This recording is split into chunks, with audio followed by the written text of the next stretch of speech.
नमस्कार विद्यार्थी मित्रांनो, आज मराठी विषयासाठी आपण व्याकरण अभ्यासणार आहोत आणि आजचा आपला व्याकरणाचा घटक आहे शब्दसिद्धी.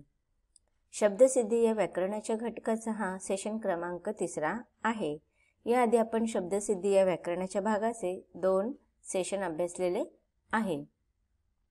तर सेशन क्रमांक 3 मध्ये आपण शब्दसिद्धी म्हणजे काय हे पहिलं समजून घेऊया. आपल्या भाषेत आलेले शब्द मूळचे कुठल्या भाषेतले आहेत याचा शोध घेणे म्हणजेच शब्दांची व्युत्पत्ती शोधणे. व्युत्पत्ती आपल्याला व्युत्पत्ती कोशात शोधता येते, पण कोणते शब्द आपण इतर भाषातून जसेच्या तसे घेतले, कोणत्या शब्दात बदल करून आपण नवीन शब्द घडवला याचा अभ्यास म्हणजेच शब्दसिद्धी होय. शब्द कसा तयार होतो, सिद्ध होतो याचा अभ्यास म्हणजे शब्दसिद्धी होय. भाषेतल्या शब्दांचे वर्गीकरण आपण 2 प्रकारे करतो. एक सिद्ध शब्द आणि दुसरा साधित शब्द. सिद्ध शब्द म्हणजे जा, ए, कर, बोल सारखे मूळ धातू किंवा शब्द आणि साधित शब्द म्हणजेच उदाहरणार्थ कर सारख्या सिद्ध शब्दापासून तयार झालेले करू, करता, करणारा, होकार, प्रतिकार इत्यादी शब्द. भाषेतील शब्दांचे 2 प्रकार आहेत, सिद्ध शब्द आणि साधित शब्द. तर आपण आतापर्यंत सेशन क्रमांक 1 आणि 2 मध्ये सिद्ध शब्दांचा आपण अभ्यास केलेला आहे. सिद्ध शब्दांचे 4 प्रकार असतात. पहिला आहे तत्सम शब्द, दुसरा आहे तद्भव शब्द, तिसरा आहे देशी शब्द आणि चौथा आहे परभाषीय शब्द. तर शब्दसिद्धी या भागामध्ये आपण सिद्ध शब्दांचा अभ्यास केलेला आहे. आता आपल्याला साधित शब्द म्हणजे काय आणि त्याचे 4 प्रकार असतात. उपसर्ग घटित शब्द, प्रत्यय घटित शब्द, सामासिक शब्द आणि अभ्यस्त शब्द. तर या 4 प्रकारांचा आपल्याला विस्ताराने अभ्यास करायचा आहे. पुन्हा एकदा आपण शब्दसिद्ध म्हणजे काय समजून घेऊया की शब्द कसा तयार झाला म्हणजे सिद्ध कसा झाला यालाच आपण शब्दसिद्ध असे म्हणतो. उदाहरणार्थ मूळ शब्द कर. कर हा मूळ शब्द आहे आणि जेव्हा आपण त्याला प्रत्यय लावतो, धातू लावतो, करणे, करतो, याला आपण शब्दसिद्धी असे म्हणतो. शब्दांचे 2 प्रकार असतात, सिद्ध शब्द, साधित शब्द. सिद्ध शब्दाचा अभ्यास आपण ह्यापूर्वी केलेला आहे. शब्द जसा आहे तसाच भाषेत उपयोग केला म्हणजेच त्याला आपण सिद्ध शब्द असे म्हणतो. उदाहरणार्थ सिद्ध साधित शब्द कोणते आहेत? उपसर्ग, प्रत्यय, जा, ए, कर, बस, बोल, पी हे सगळे मूळ धातू शब्द आहेत आणि हे शब्द आपण भाषेत जसेच्या तसे वापरतो तेव्हा आपण त्याला शब्दसिद्ध किंवा सिद्ध शब्द आहेत असे म्हणतो. यापूर्वी आपण 4 प्रकार पडलेले आहेत. तत्सम शब्द, तद्भव शब्द, देशी किंवा देशज शब्द आणि परभाषीय शब्द. काही शब्द आपण बघा इतर भाषेतून आलेले आहोत पण ते मराठीमध्ये जसे तसे वापरतो. काही शब्द उदाहरणार्थ संस्कृत शब्द आहेत. पिता, भगिनी, बंधू हे शब्द आपण संस्कृतमधून आलेले ते जसे जसे वापरतो, परंतु काही शब्द आपण ते परिवर्तित करतो. अन्य भाषेमधून जेव्हा मराठी भाषेमध्ये येतात तेव्हा त्याच्यामध्ये आपण परिवर्तन करून त्याच्यामध्ये मराठीचं रूप लिहितो. देशी किंवा देशी शब्द म्हणजे जसेचे तसे आहेत ते मराठी ग्रामीण संस्कृतीतून आलेले शब्द. परभाषे म्हणजे इतर देशातून आलेले शब्द. साधित शब्द म्हणजेच काय? सिद्ध शब्दाला म्हणजेच धातूच्या पूर्वी उपसर्ग किंवा नंतर प्रत्यय लागून साधित शब्द तयार होतो. उदाहरणार्थ कर हा सिद्ध शब्द आहे आणि याला आपण जेव्हा करू हे काय लागलेलं आहे? प्रत्यय. त्यानंतर करून ऊन प्रत्यय लागलेला आहे. करता याच्यामध्ये पण प्रत्यय लागलेला आहे. त्याचप्रमाणे होकार याच्यामध्ये पण बघा कार, प्रतिकार कार मध्ये प्रति शब्द लागलेले आहेत. म्हणजे शब्दांच्या आधी जेव्हा एखादा नवीन शब्द लागतो त्याला आपण उपसर्ग म्हणतो आणि शब्दांच्या नंतर जो शब्द लागतो त्याला आपण प्रत्यय म्हणतो. मग अशा रीतीने हे शब्द साधित शब्द आहेत असे आपण म्हणतो. साधित शब्दांचे पुढील 4 प्रकार आहेत. उपसर्ग घटित, प्रत्यय घटित, अभ्यस्त शब्द आणि सामासिक शब्द. तर आपण एक एक करून शब्दांचा साधित शब्दांचे प्रकार समजून घेणार आहोत. उपसर्ग घटित म्हणजे काय, तर मूळ शब्दाच्या मागे एक किंवा अधिक अक्षरे लावून काही साधित शब्द बनविता येते. अशा अक्षरांना आपण उपसर्ग असे म्हणतो. उदाहरणार्थ तुम्हाला मी सांगणारच आहेत, पुन्हा आपण समजून घेऊया. शब्दाच्या पूर्वी अक्षरे जोडली जातात त्याला आपण उपसर्ग असे म्हणतात. एखादा जर शब्द असेल आणि त्याच्या आधी जेव्हा किंवा पूर्वी जेव्हा एखादा नवीन शब्द जोडून त्याच्यातून अजून नवीन शब्द तयार होतो त्यालाच आपण उपसर्ग असे म्हणतो. शब्दाच्या पूर्वी जे अक्षरे जोडली जातात त्यांना उपसर्ग म्हणतात. तसेच अशी अक्षरे जोडून जो शब्द तयार होतात त्या शब्दांना आपण उपसर्ग घटित शब्द तयार होतात म्हणतो.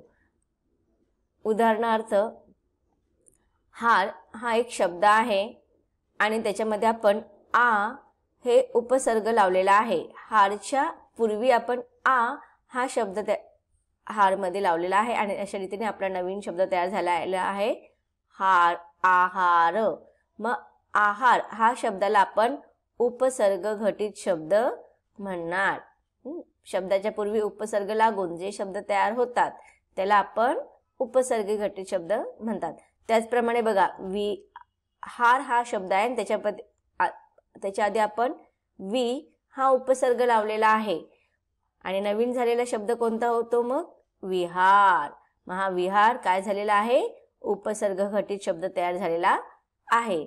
त्याचप्रमाणे हार हा सिद्ध शब्द आहे, त्याच्यामध्ये आपण परी हा उपसर्ग लावला आणि अशा रीतीने नवीन शब्द तयार झाला परिहार. म्हणजेच हा उपसर्ग घटित शब्द तयार झाला. त्याचप्रमाणे बघा हार हा सिद्ध शब्द आहे, त्याच्यामध्ये आपण वेगवेगळे उपसर्ग लावले. उदाहरणार्थ वि, अप, स, उ, प्र, उपा.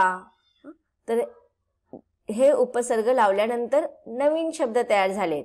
कोणते, हारमध्ये वि उपसर्ग लावल्यावर विहार, हारमध्ये अप उपसर्ग लावल्यावर अपहार, हारमध्ये स उपसर्ग लावल्यावर संहार, हारमध्ये उप हा शब्द किंवा उपसर्ग लावल्यावरती उपहार, हारमध्ये प्र हा उपसर्ग जोडून प्रहार हा शब्द तयार होतो नवीन. त्याचप्रमाणे उपहारमध्ये हार हा मूळ शब्द आहे आणि त्याच्यामध्ये आपण उपा हे उपसर्ग लावलं आणि नवीन शब्द तयार झाले उपहार. तर अशा रीतीने मग हे नवीन शब्द जे तयार होतात त्याला आपण उपसर्ग घटित शब्द असे म्हणतो. मग इथे सगळे विहार, परिहार, उपहार, उपहार, अपहार, संहार, प्रहार, आहार हे सगळे उपसर्ग घटित शब्द आहेत. आता उपसर्ग स्वतंत्रपणे येत नाहीत. मूळ धातूच्या किंवा शब्दाच्या मागे एक किंवा अनेक अक्षरे लावून काही साधित शब्द बनतात, त्याला त्या अक्षरांनाच आपण उपसर्ग म्हणतो. आता यांचं वैशिष्ट्य म्हणजे हे उपसर्ग स्वतंत्रपणे येत नाहीत, आपण त्याला वेगळे उपयोग करू शकत नाही त्याचा. ही अक्षरे अव्यय रूपे असतात. उपसर्ग लागल्याने कधीकधी मूळ धातूचा अर्थ सुद्धा बदलतो. संस्कृत, फारसी, अरबी या भाषांमधून मराठीने अनेक उपसर्ग घेतलेले आहेत. या उपसर्गांना मराठी, इंग्रजी इत्यादी शब्द जोडून अनेक शब्द तयार झालेले आहेत. आता आपण उदाहरणं समजून घेऊया. उपसर्ग घटित शब्द. आता उपसर्ग शब्द असणारे उपसर्ग आहे अव. मग इथे जड या मूळ शब्दामध्ये अव हा उपसर्ग लावल्याने उपसर्ग घटित शब्द तयार होतात. अवजड, अवघड, अवकाळा. उपसर्ग आहे भर. भर उपसर्ग लावल्याने उपसर्ग घटित शब्द तयार होतात. भरजरी, भरधाव, भरदिवसा. नि हा उपसर्ग लावल्याने उपसर्ग घटित शब्द तयार होतो. निरोगी, निनावी, निकोप. अति हा उपसर्ग लावल्याने उपसर्ग घटित शब्द तयार होतो. अतिरेक, अतिशय. उप हा उपसर्ग लावल्याने उपसर्ग घटित शब्द तयार होतात. उपसंपादक, उपमुख्याध्यापक, उपप्रमुख, उपवास. त्याचप्रमाणे बे हा उपसर्ग लावल्याने उपसर्ग घटित नवीन शब्द तयार होतात. बेडर, बेफिकीर, बेपरवा. बिन हे उपसर्ग लावल्याने नवीन उपसर्ग घटित शब्द तयार होतात. बिनचूक, बिनतक्रार, बिनहरकत. ना हे उपसर्ग लावल्याने उपसर्ग घटित शब्द तयार होतात. नाराज, नाउमेद, नापसंत. आता आपण दुसरा प्रकार अभ्यासणार आहोत, प्रत्यय घटित शब्द. प्रत्यय घटित शब्द शब्दांच्या किंवा धातूंच्या पुढे एक किंवा अधिक अक्षरे लावून शब्द तयार होतात. अशा अक्षरांना आपण प्रत्यय असे म्हणतो. प्रत्यय म्हणजे काय की एखादा शब्द किंवा एखादा धातू असेल त्याच्या पुढे आपण एक अक्षर जोडतो आणि त्या नवीन अक्षर जोडलेला जो अक्षर असतोच त्यालाच आपण प्रत्यय असे म्हणतो. धातूचे किंवा शब्दाच्या पुढे एक किंवा अनेक अक्षरे लावून प्रत्यय तयार होतात आणि अशा तयार होणाऱ्या नवीन शब्दांनाच आपण प्रत्यय घटित शब्द असे म्हणतो. उदाहरणार्थ जन हा मूळ शब्द आहे किंवा धातू आहे आणि त्याला जेव्हा आपण प्रत्यय लावतो, उदाहरणार्थ जन मध्ये न प्रत्यय लावला तर धातू प्रत्यय घटित शब्द तयार होतो जनन. जन मध्ये नी प्रत्यय लावला तर जननी. जन मध्ये ता प्रत्यय लावला तर जनता. जन मध्ये य प्रत्यय लावला तर जन्नी. यासारखे नवीन शब्द तयार होतात. मग या शब्दामध्ये न, क, ता, नी, य हे सगळे काय झालेले आहेत, प्रत्यय आहेत. अशा तऱ्हेने प्रत्यय लागून बनलेल्या शब्दांनाच आपण प्रत्यय घटित शब्द असे म्हणतो. उदाहरणार्थ जनन, जनक, जननी, जनता, झोपाळू, ओढा. आता आपण पाहूया प्रत्यय आई. प्रत्यय आई लावल्यानंतर प्रत्यय घटित शब्द तयार होतात. खोदाई म्हणजे मूळ शब्द आहे खोद, त्याच्यामध्ये आई प्रत्यय लावलेला आहे, मग प्रत्यय घटित शब्द तयार झाला खोदाई. लढ, लढ मध्ये आई प्रत्यय लावला लढाई. चढ, मूळ शब्द काय चढ, चढ मध्ये आई प्रत्यय लावला चढाई, मग खोदाई, लढाई, चढाई हे प्रत्यय घटित नवीन शब्द तयार झालेले आहेत. प्रत्यय आहे आऊ. टीक, टीक मध्ये आऊ प्रत्यय लावला, प्रत्यय घटित शब्द तयार झाला टिकाऊ. जळ हा मूळ शब्द आहे जळाऊ. लढ मूळ शब्द आहे लढाऊ. आळू प्रत्यय लावलेले शब्द आहेत. झोप मध्ये आपण आळू प्रत्यय लावला तर झोपाळू. लाज, लाजाळू. दया, दयाळू. दार हा प्रत्यय लावल्यावरती प्रत्यय घटित शब्द तयार होतात. दुकानदार, जमीनदार. गिरी प्रत्यय लावल्यावरती गुलाम आणि कारागीर. याच्यामध्ये जर गिरी प्रत्यय लावला, गुलामगिरी, कारागिरी, तर हे प्रत्यय घटित शब्द तयार होतात. एक प्रत्यय लावल्यावरती मानसिक, सामाजिक, लौकिक. मानसिक मध्ये एक प्रत्यय आहे, सामाजिक मध्ये पण समाज, सामाजिक, लौकिक हे सगळे एक प्रत्यय लावलेले प्रत्यय घटित शब्द आहेत. ईत प्रत्यय लावल्यावरती आनंद, आनंदित, प्रेरित असे प्रत्यय घटित शब्द तयार होतात. त्व प्रत्यय लावल्यावरती जड मध्ये त्व प्रत्यय लावला तर प्रत्यय घटित शब्द तयार होतो जडत्व.